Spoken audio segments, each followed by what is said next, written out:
Hi, welcome to another exciting episode of the Andre The Beast Crayton Show. Today, we're going all the way down to Tampa, Florida.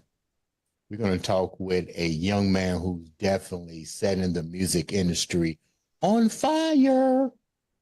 He was here for a musical convention with Uncle Jams as one of the MECAP's up-and-coming artists. I mean, this MECAP organization is like finding talent all over the United States, and I'm blessed that they want to appear and tell their story on my platform. Today is no different. This guy, let me explain to you a little bit of what I know about him.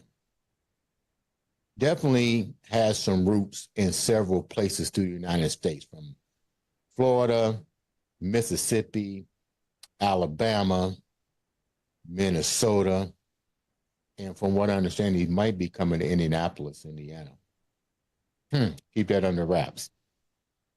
His songs are truly inspirational, very heartfelt, a lot of meaning behind the words and the lyrics. And today he's going to take some time out to tell us how he got into the industry, some meanings, the meaning for why he writes what he writes, and then he's going to share with us a new project that he's working on. I'd like to welcome to the show all the way from Tampa, Florida, the one, the only, Javen Jackson. Did I get the first name right? Because that's a very unique and wonderful name. You did hit it on the money. Thank you for having me. No problem. Hey, I heard you perform, I believe it was last month, if I'm not mistaken, live. Yeah. And I was truly blown away how you young artists can literally perform your tracks without really instruments behind you, how the acapella part of you guys' vocals is so beautiful. It's crazy. Before we get started, tell the viewers a little bit about Mr. Jackson. Mr. Jackson. Well, Mr. Jackson is a Pensacola boy, born and raised. I like to be fly. I like to take a lot of flights. I like to travel. I'm inspired by a lot of different people, a lot of different things. And ultimately, the goal is to fall into the same category as some people that I consider to be a contemporary at some point, like The Weeknd, Miguel, Chris Brown, Usher, or whatnot. These are some Frank Ocean, some of the people that really inspired the music that I write, and also just their way of being. I don't write rap music at all, but Tupac was another big like icon of mine growing up. I remember my pops always listening to him. So folks like that. I started off as an athlete. Most of my life, I've always been playing football and running track. Then I took track to college, did that for 5 years because I had a COVID year. And then once I found music, was actually during COVID.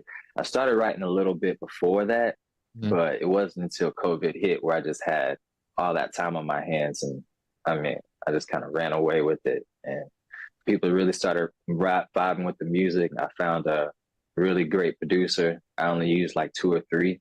Uncle Jams and MECAP was the first time that I went outside of that. And I really think they were also super talented as well. But starting off, yeah, it was just me and a couple of friends that, you know, did music way longer than me, but they kind of heard my voice. And whenever I would just come in, I'd be as prepared as possible. And then we just got to work.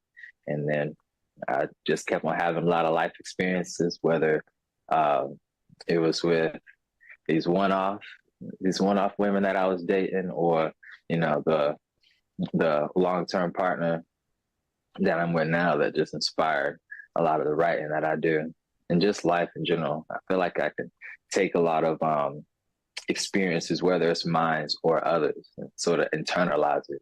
I don't consider myself more like an empath in like the majority sense, but as far as like from a perspective of just like hearing people's story and watching people's lives, and I can kind of internalize that and be like, well, they didn't say it, but this is what I felt like they were trying to say. It's funny that you mentioned track and football, because that was my field. as well as professional building. But my scholarship was in track and field. I'm from the Georgia, Florida area. Georgia, Florida, Bama. Deep down south. Yeah, we're not. I lived in Tampa, where you're currently at, but music didn't really come into your mainstream until COVID. You was focusing on your sport. What was it that all of a sudden just a light switch went up? You was listening to Tupac and said, "Okay, I want to be a singer." No, I mean, it's funny. Like it always sat in the back of my head. It just never seemed feasible. I remember in 5th grade, when they're like, "Oh, what do you want to be when you grow up?" Which I'll get to that later because I think that there's a separation between what do you want to be, like what do you want to do, and who you want to be. Right. But I said I either want to be a pro football player, an Olympic athlete, or a singer. And the singer I just kind of threw out there. I didn't think too much about it. My grandfather, he used to sing in the church. He was also a minister. And then I grew up in the church too. So I mean, I sung in the youth choir, but I was way too nervous of a kid to ever like want the spotlight on me. So I could sing, like I would like harmonize. I don't believe that because I just saw you perform in front of people and you was right at home, dude. I found my home on the stage now for sure. Starting off, it took getting over myself probably more than anything, and just like learning this, like use the gifts that God gave me and don't be afraid to stand behind it. You mentioned something that was pretty profound. You mentioned when you was in the 5th grade, and I'm pretty sure we've all heard that. What do you want to be when you grow up? Enlighten that to the viewers and how it resonated to you and how you defined it today. Yeah, well, it was my first management class that I took in college, and it was like the last week of school. And I can't remember the professor's name, but he was like, there's a distinct difference between like, what do you want to do when you grow up and who you want to be? He's like, because oftentimes we equate the two. And just because there's something that you do, whether you're a teacher or a plumber, a nurse, that doesn't consume your whole life. That's not who you are, because you have outside of there. So it's like who you want to be, the things that you enjoy to do as far as your hobbies go, as far as your interests, your relationships, your love life. So it's like there's so much more to life than just your profession. Mm-hmm. So I took that and I sort of ran with it because I know, especially going into music, it can be a dark and scary and manipulative place if you you don't know who you are, if you don't have like a firm grip of like where you see yourself. And if you don't see yourself somewhere, then someone will sell you on where they see you. And then you'll just keep following that. Next thing you know, your whole image and likeness isn't even what you initially wanted, but you wanted to please everybody around you. So I knew that ultimately taking care of myself was going to be the ultimate goal, because I can't take care of no one else unless I do that. So yeah, that's what I mean when I say like who you want to be and like what you want to do. Yeah, I'm a singer, I'm a songwriter, I'm an artist, I'm a performer, but at the same time, I want to be looked at as an extraordinary leader and a great father, a dear friend, and just all the above. You talked about you're a D1 athlete. I know the strains that it takes to be good in those areas, in that craft, to being a great football player, to being a track and field athlete, and then trying to navigate the entertainment field. Those are three demanding professions. Who did you actually gravitate to make that transition to music? Because you just said that you had the ability, or at least you had enough talent, because we talked off camera, some pretty high profile NFL players, from Trent Richardson, Emmitt Smith, Roy Jones. Those are some caliber people to be in your circle. Who did you talk to about making this transition to music? Because don't get me wrong, I mean, all those fields are hard to get into and it requires a lot of work and determination. But the music industry is probably even more difficult because most people consider singing a hobby. Yeah, exactly. Exactly. I have people whenever I tell them I'm a singer, I'm a songwriter, and they say they do as well. And I'm like, oh, do you have anything out or something like that? And they're like, no, I just like to do it or not. I'm like, okay, but I mean, I actually do this. I live and breathe it, you know, but I get it. You know, everyone wants to relate in that sense because we all love music.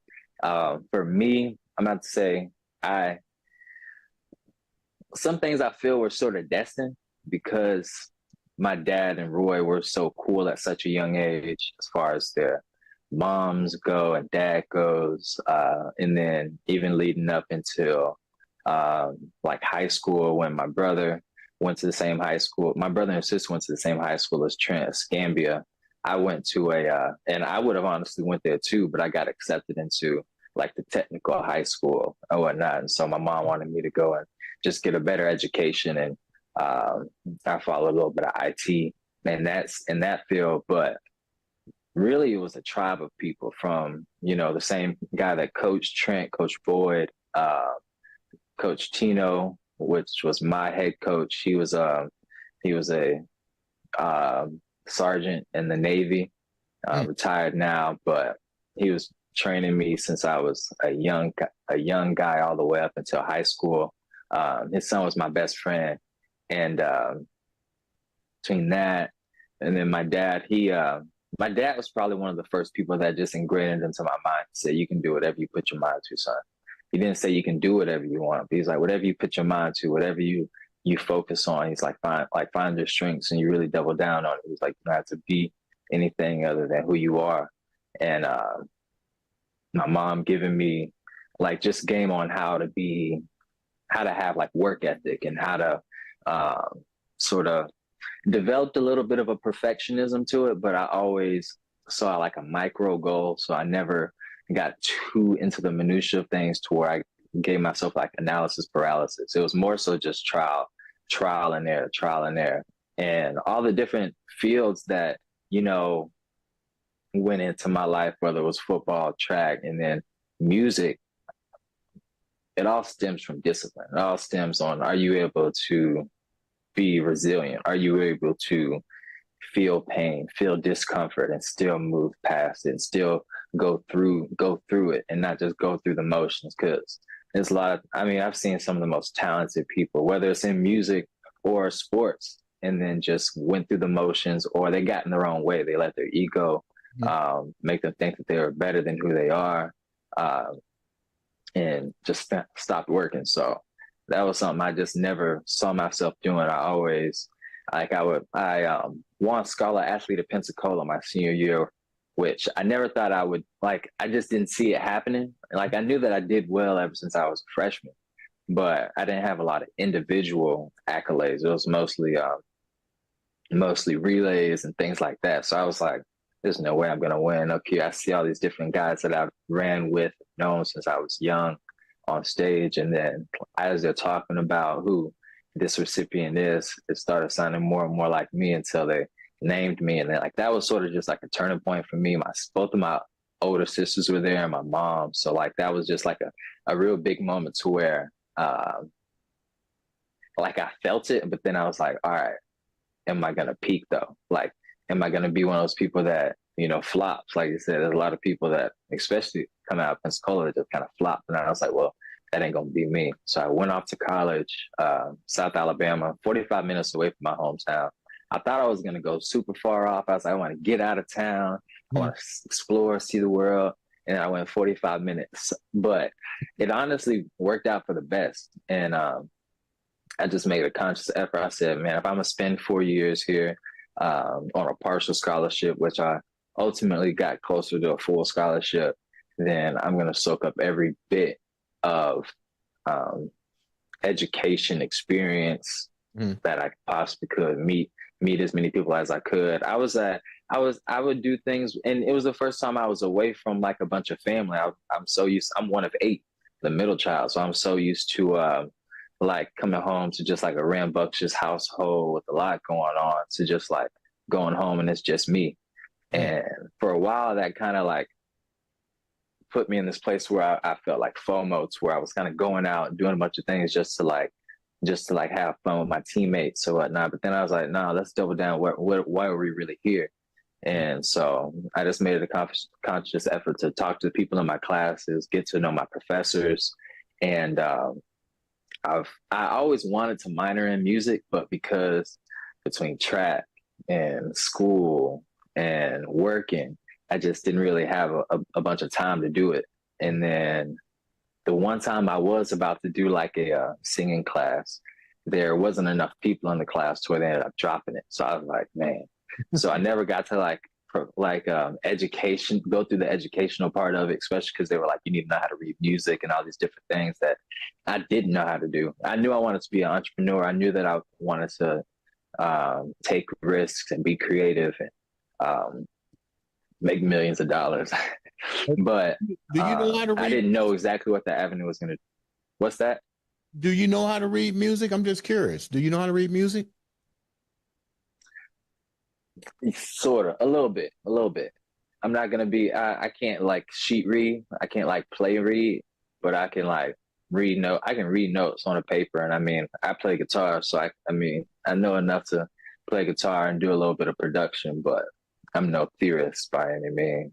Do you think, because you mentioned self-taught, you mentioned you're self-taught, has the like of the educational part of your music part, has that affected you in your progress moving forward, or because you're self-taught, or have you been able to overshadow those like ofs? I always see like, I didn't think it was a lack of. I think that it was sort of a little bit of a rebellion, of like, I felt like I wanted to just kind of do it my way.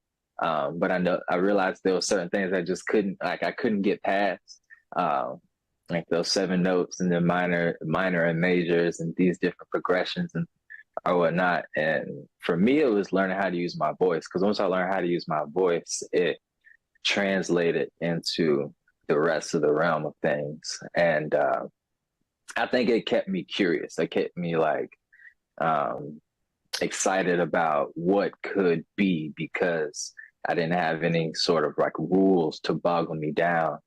But once I was in these sessions with people that like my producer Luke, shout out Luke Kane, and he I would just sit there and watch him, and I've known him since we were in middle school. He was like the coolest guy that I knew in music, in the band, and he was in like jazz band, and then high school he was on drum. He was like the drum line leader, and then he started like a rock band, and then like this sort of like funkadelic band when he was in Gainesville at UF.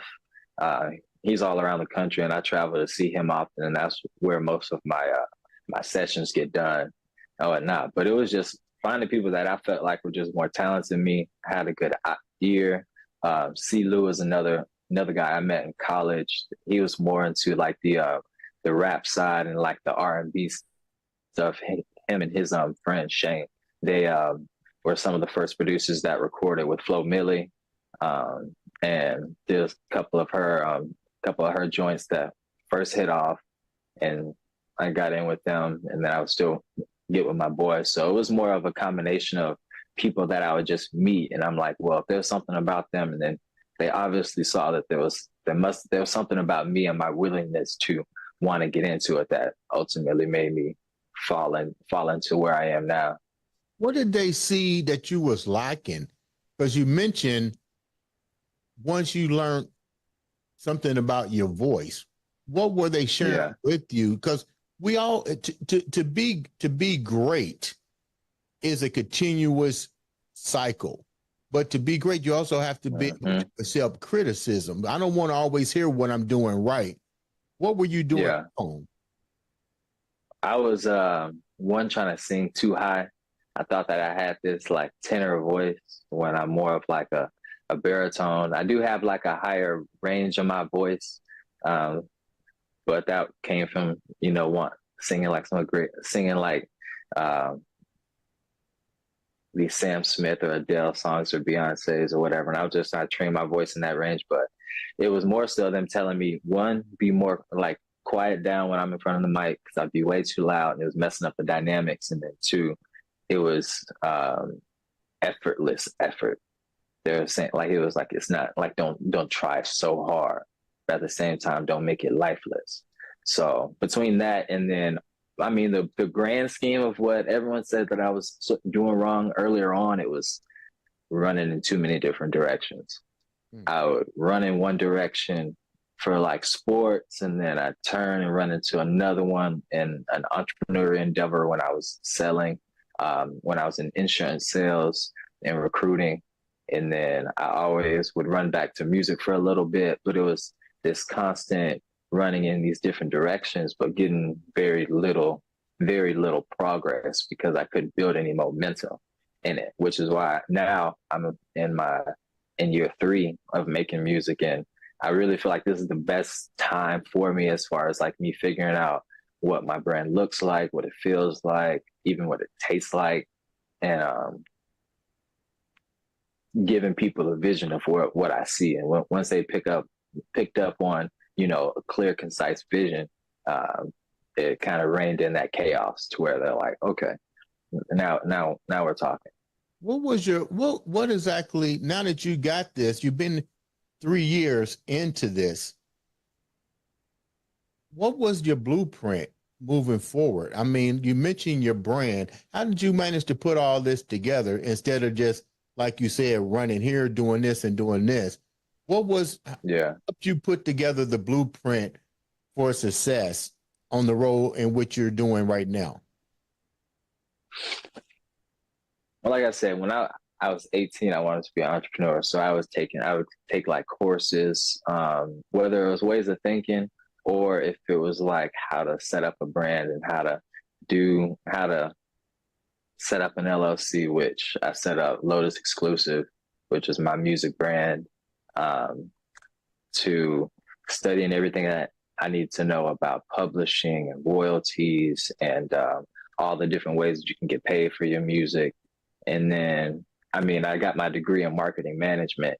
And so I took that instead of in class when I was listening to them saying, this is what you need to know if you're going to go work for somebody or work for these big companies. I would always reverse engineer it and be like, this is what I'm looking for in people that I'm looking to hire, or these are the traits that I need to have if I want to be successful in my endeavor. And then I would reverse engineer that until COVID. I started my MBA, and then I was taking my MBA. So I was only having to take 2 classes, but I was also working at 2 different places. I worked at a country club for almost the entirety of my time in Mobile, where I just would just listen to people, watch their mannerisms. I started to get to know these individuals that would offer me jobs or opportunities, whether it was a real estate. There was a 4-star general retiree, the first Black man actually to J. Gary Cooper is his name, but he led Marine Corps infantry back in Vietnam. I got to meet with him there and then outside of there. And he was a great guy. Rest in peace. I found out he passed away not like the last year, the year before. But yeah, it was just a connection of those. And then when I reeled it in and really took the time out to be like, what type of music am I going to make? What's my sound going to be like? And then finding individuals to sort of help me put it together. I say that I'm finally kind of getting a much stronger team now than I've had before. But yeah, it was more so just thinking creatively and taking risks and not being afraid to fail and not being afraid to do the work, because everyone can talk about it, everyone can say what they want to do, but I wanted to start from day one when I released music to think about the end in mind of what my catalog was gonna be. Because if I just started releasing shit music from the beginning, then it would have been I would have lost the trust of people very early on, and it would have been hard to gain them back. So I always wanted to focus on quality music, and I had the personnel to do it. So still got a huge catalog of unreleased music, but when things kind of creams of crops rise to the top, I just let it go, and then it's received well. And at this point, it's really just about putting more energy behind the promotion of it, Right. and getting out and performing more, which is what I've started to do here in Tampa, where I found a collective of people to put shows on. Before we get ready to wrap up, there's a couple more questions that I'm going to ask. You mentioned your degree. You studied marketing. You came to Indianapolis for an event. That's how I ran into you and got the chance to meet you. What have you learned from the new venture that you've teamed up with MeCap that you didn't have before? What part of that organization has elevated you, and what did you get from going with that organization versus more or less being independent? Well, when you're independent, you got little to no guidance. That can be a blessing because you don't have any rules, but at the same time, there's people that's done it, tried and true, proven success, like Uncle James, for example, where there was things that I was doing wrong that I just didn't know I was doing wrong. So it's like until there's someone that's like seen things 100 times and see what works and what doesn't, and just listening and being able to take criticism and not feel like someone's, being negative, but actually listening to what they're saying and how you can integrate it into your brand and into my music, to where I just realized that there's certain things that don't need to be posted on social media, but there's also a lot more social media that needs to be created and posted to create that connection with fans. It's also, there's a hot and cold that you can't fall into. You can't, hop on and just go. And then next thing you know, fall off the face of the earth. And then people are like, all right, well, where's this person at? What are they doing? Right. I also realized it does take money. It does take a lot. It does take money to fuel the vision. I've been on my own essentially since I was 18. So learning the personal finance aspects of things, to where I had to be able to take care of that, but also sacrifice any sort of like leisure and put that back into my business, reinvesting my time and money into it to actually make it happen. MeCap, all the people that I met through it, I see that there's a bunch of talent. I see that it's individuals that I honestly want to work with, and I met all of them. And then I met you as well as a couple of other radio personnel. And I was just like, these are some people that I really, truly feel like I connect with. And yeah, I enjoyed everything that you and the panel said. I thought that it was insightful, and I took that, came down here, and I ran with it, which is where I found the team. But I'm a big person, big believer in manifesting. So I was just setting my sights, set my intentions, but also using the law of assumption to be like knowing that like this is what I was meant to do. This is what I was meant to be, and getting over myself in any sort of aspect of feeling like I was lacking any specific skill set or knowledge, because all that stuff I was going to learn along the way anyway in the process. I've always been good at, picking up on things fast, whether it was a skill set or with personnel. So I really give, Kneecap, Uncle Jams, all of his guidance. I give him a lot of flowers in that aspect. And, I can be a little stubborn to work with. But at the same time, I think that, like I said earlier, it's like I know where I see myself in the end. And just because someone else sees something different doesn't we might be able to find a middle ground here, Right. or there's certain things that's like this is just what we're gonna have to go with, and we're just gonna have to make it work, and we did. So tell me about your style of music before we wrap up. You have a very unique deliverance. What would you classify your music as, and what is it that makes your music different, and what are you trying to say in the music to the individuals? You wasn't So prepared for all ultimately, that, I were feel you? like I wasn't. I was like, all right, what's my music? But at the same time, people ask me often, and I usually always start with R&B. But at the same time, my music, I feel like, is a lot more than just R&B. I think I have R&B vocals, as far as the way that I sort of deliver, to where any song that you hear, you're gonna kind of feel that warm silk like smoothness to it. Unless I want to switch it up and I give you something edgy and alternative, which I've started to do with the song that I did called like "Learn My Lesson," where we threw my vocal into like a guitar amp, and then we have like a guitar solo. There's crazy drums in it, but it's ultimately pop music. People like Donald Glover, Frank Ocean, and Miguel, The Weeknd have just shown me that like there's so much more to just R&B. And Brent Fayez is another one of them too. There's so much more to R&B than just what we grew up on. I for one, it's funny because I for one didn't never was a huge fan of like OG R&B. Of course, that like Chris Brown, Usher, Jamie Foxx, some of these people were like my earlier influences, but I've always loved so much different, vast types of music to where I just would go on YouTube or listen to the beats that people sent me, and I was just looking for like a specific sound. I was looking for like a pocket where my voice could sit into, and sometimes I would already have the lyrics. Other times I would have the melody. I would create the melody and then find out what the lyrics are, like what I was actually trying to say.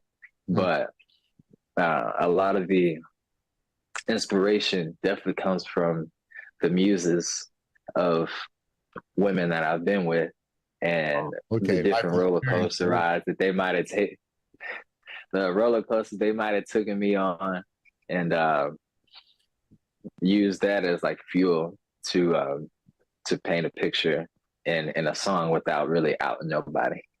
Now you're getting ready or myself. You're getting ready to do another project real quick with Tupac as your inspiration. Tell me a little bit about that before we wrap up. Yeah. So there's a song that'll be probably one of the first that I release, and it's called Rose from a Concrete. I got the beat from a guy, his name is Yavo the drummer. And I met him by going to a Natalia Jimenez concert. OG, are you familiar with Natalia Jimenez? No, but I'm gonna look him up. She's an OG Latin. She's an OG Latin pop singer. Okay. And I was bartending at a hotel where their band was playing at, and then I played my song Caliente for him.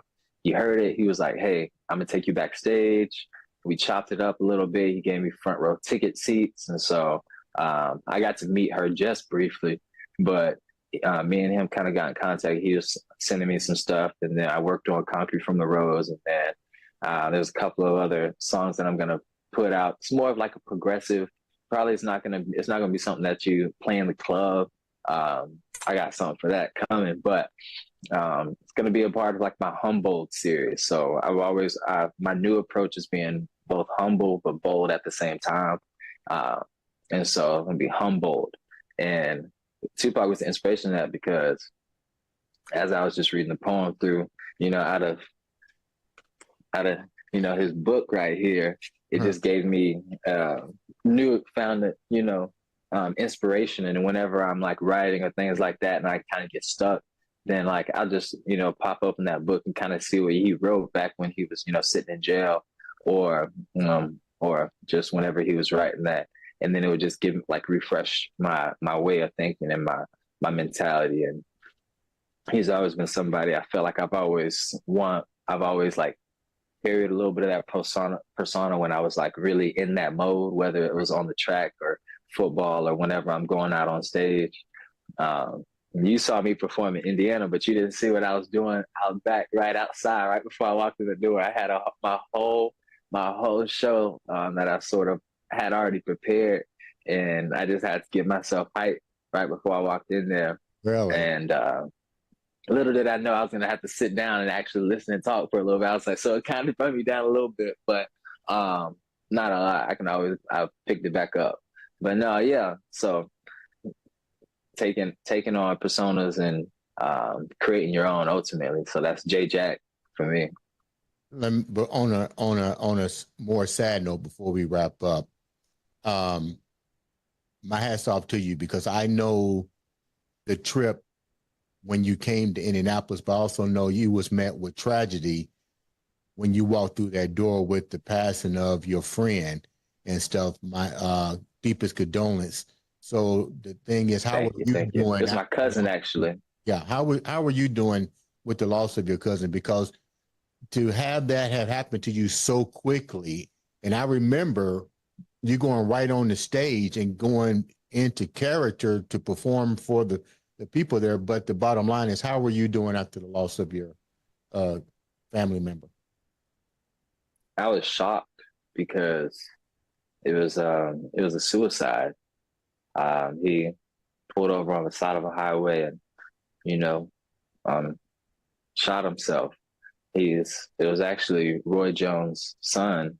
And ironically, his name is Andre too. And he was going through a lot with like his divorce and things like that. I don't get too far into it with him, but it was a huge shock for me, and I just lost. My sister had a miscarriage in her third trimester as well, just like 2 or 3 weeks before that. So it was like I lost 2 family members almost instantly, even though like I was feeling like I was getting into like the golden, age of like my music starting to grow and really getting a bunch of traction. And I didn't want it to cripple me, but I also didn't want to act like it wasn't there, like it wasn't affecting me. He was somebody that's always used to make me laugh, but he also used to make beats and things like that. They kind of went to his house and like would hear some of his beats and things. And him and his brother just sort of took me in. I was younger than all of them, and that was just made me feel like I was that guy, like I was the man. So to hear that had happened, my dad called me the day before. I said, it hurts, but I can't let it stop me. I said, if anything, I'm dedicated to him. So I went out there on that stage and I did my thing. But then afterwards, I just had to go outside, and I really just had a moment with myself before I could even walk back in the door, because it was painful. But working through the pain has always been something that I've had to deal with. I watched your podcast, and I heard your story, and it was really similar because my stepfather, who passed away right before COVID, he was a mom 17 years, but he was also a drug user. And so just kind of growing up with that in the household, and my father kind of being maybe on the other end of that, and my mom just sort of working night shifts, it just left me with a lot of, me and my siblings with a lot of together time, but a lot of alone time to really fortify your character, fortify your confidence. And then once I attached myself to different endeavors, whether it was work or music or sports, it allowed me to sort of submerge myself in it, just because it was my way of sort of like, getting out of my own world of what it was like growing up and in my circumstances. So that was the long answer, but the short version of it is, I think tragedy can breed something beautiful if you allow it, but it can also send you to a dark place if you allow it. And I've dealt with both, and I just feel like if I can come out of it, then I can at least have a story to tell other people to where they can triumph as well. That's what I try to do with my music, is something that's more uplifting, that's and that's relatable, and that's what I want to leave people. I want to touch hearts, mind, and souls of people, and I think that I can save souls even if I am in the secular music world. Do me a favor before we wrap up. Give us an acapella of something that one of your best songs. You got a lot of songs, but give us an acapella of something. One of my best songs. Yeah. Give us a little hit before we wrap up. Butterflies is the big one everyone really enjoys, but it goes like, you give me those butterflies every time that you walk by. And you give me those butterflies every time that you walk by. I like that. All eyes on you, but you follow the crowd. I like that. Yeah, that's one of that one I wrote out that one on the guitar. But yeah, I got 22 songs out. First Impression is the one that I wrote with Uncle Jams. That one I'm a huge fan of. It feels so vintage and R&B too. That was. And they say you never get a second chance to make a first impression. I love that one. Yeah. I like that one a lot. How can the viewers reach out to you, get your music, book you for appearances? How can give us that information? So you can follow me on Instagram, Facebook, and YouTube, as well as TikTok at just Javen Jackson. And then if you want to email me at javenjacksonmusic@gmail.com, that's where you can book me, as well as, hit me up, send me, song ideas, or if you want to work together on any sort of endeavor, that's where you'll be able to reach me at. Javen, thanks so much for taking time out of your busy day of creating music for the world. It's been a pleasure. I'm honored to have you on the show. My deepest sympathy out to you for the loss of two very special people in your life. I know you're gonna change the world with your music and helping other individuals. Ladies and gentlemen, this has been another exciting episode of the Andre the Beast Crayton Show.